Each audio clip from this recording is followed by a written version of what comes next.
Sabihin nga po natin, first. So, ayan po yung pagtuloy po natin.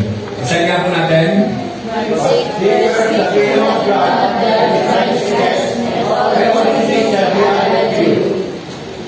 Amen. So, sabi po rito, but seek first the kingdom of God and His righteousness, and all these things shall be added to you. So, ano po dapat po natin unahin? Unahin po natin yung kingdom of God.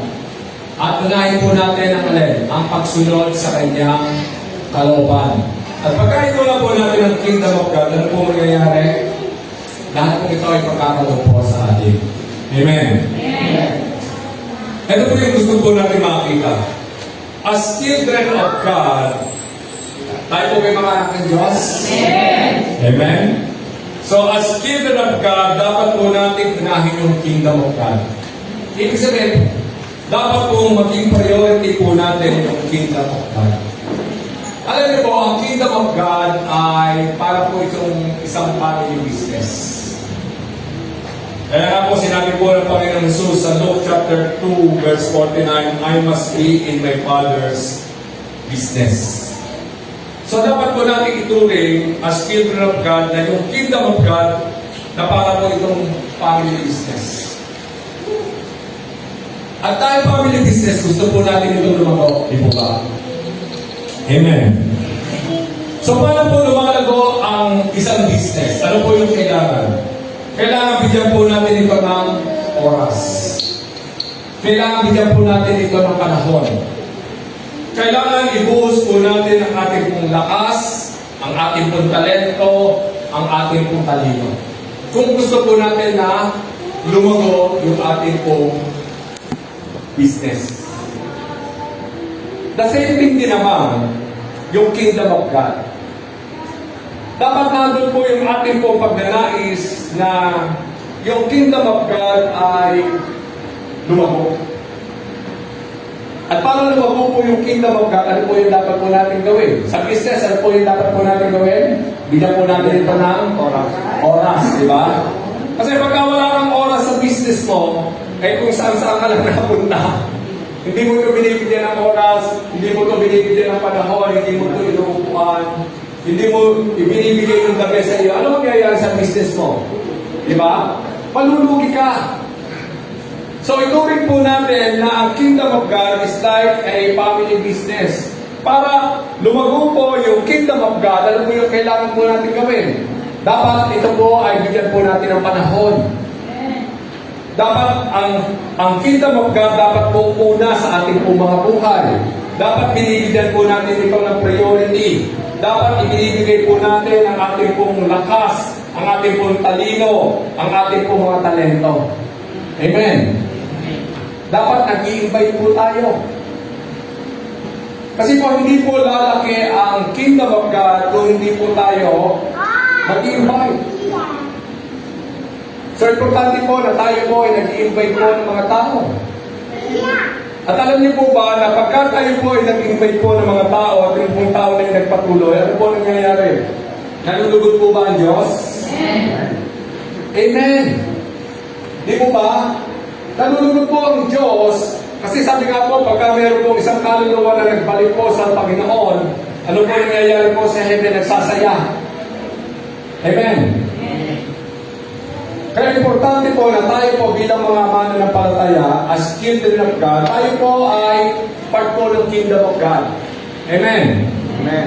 Once na you receive Jesus as your Lord and Savior, you are now part of the kingdom of God. So, nakalang po ng ito, 10:30.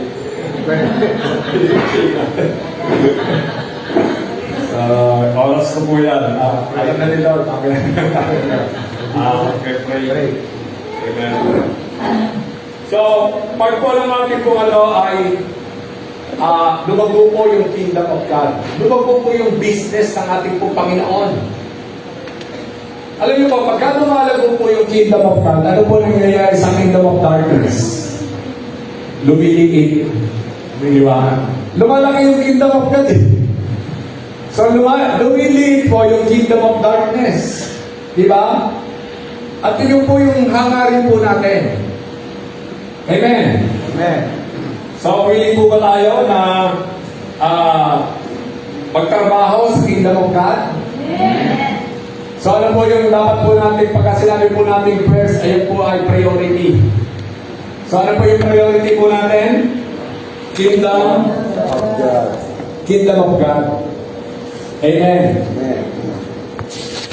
Dapat hindi po tayo nandito kung ano po yung priority natin sa ating po mga buhay. Parang ganito po yan. Halimbawa po, alam mo na mga anak ang asawa mo this week. Halimbawa, di ba? Ilibilang naman yun, di ba?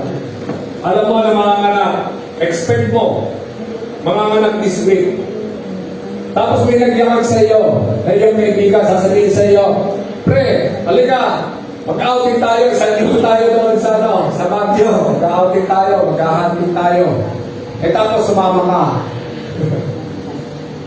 So hindi mo alam yung priority. Amen? Sino po dapat ang priority doon? Dapat yung asawa lang. Kasi mga di ba? So dapat hindi po tayo nalilito. Alam po natin dapat yung priority natin sa buhay. Halimbawa, susundo ka ng anak ko na napakaliit na bata. At tapos tiyakan ka ng ano mo, ng kaibigan mo, pre, halika, ano muna tayo? Manood muna tayo.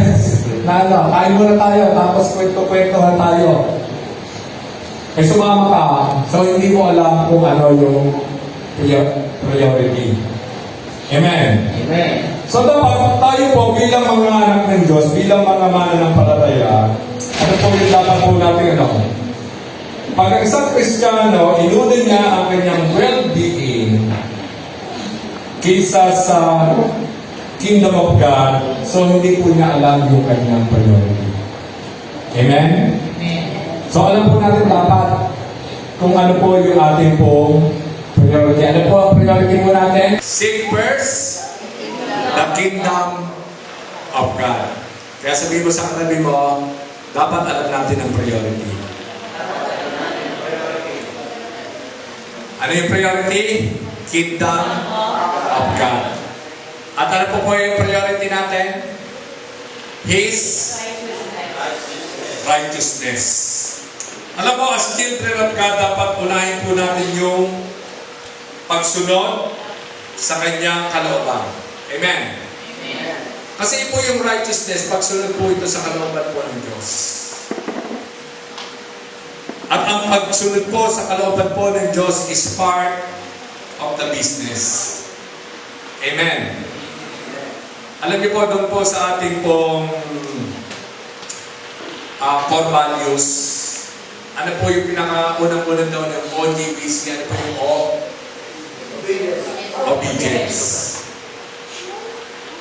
Ano yung sumunod?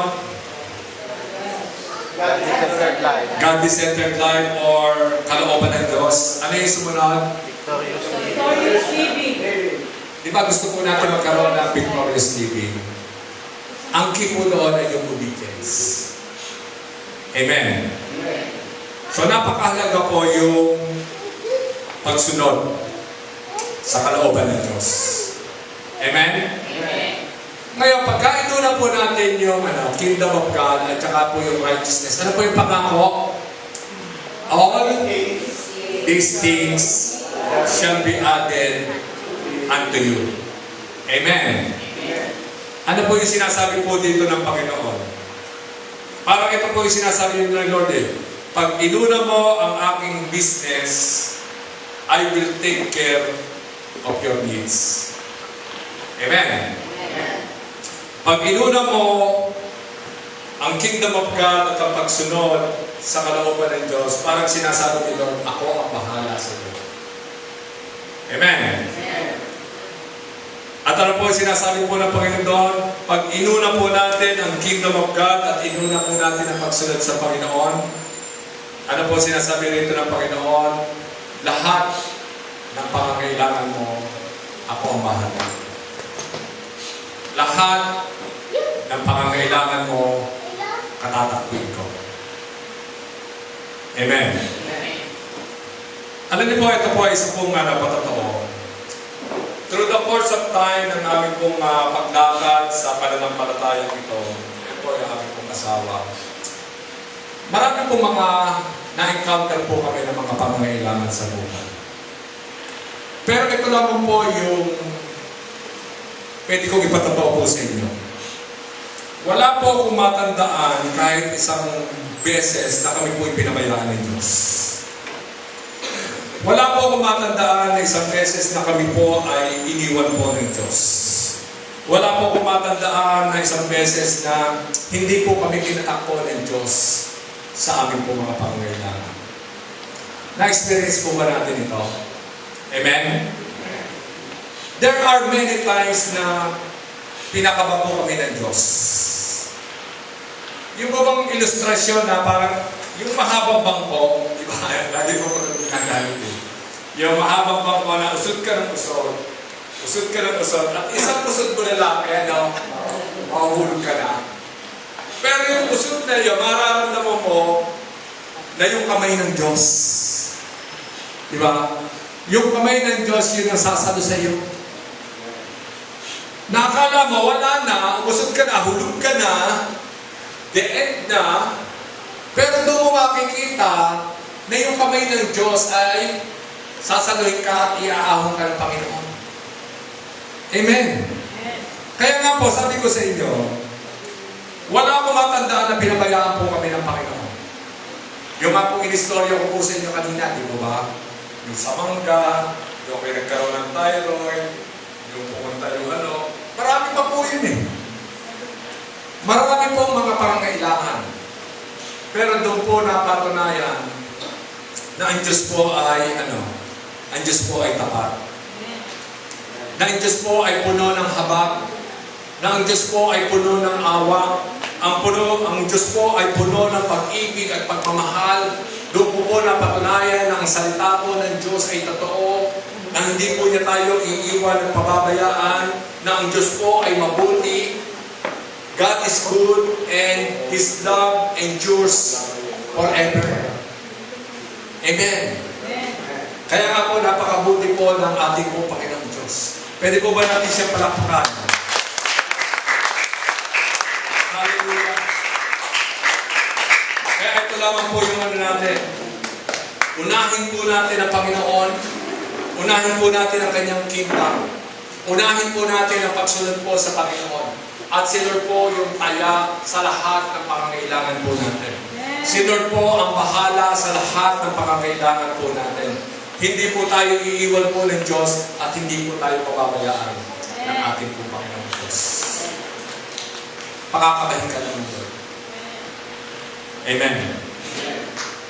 So, sa next slide po natin, tayo po lahat ay tumayo.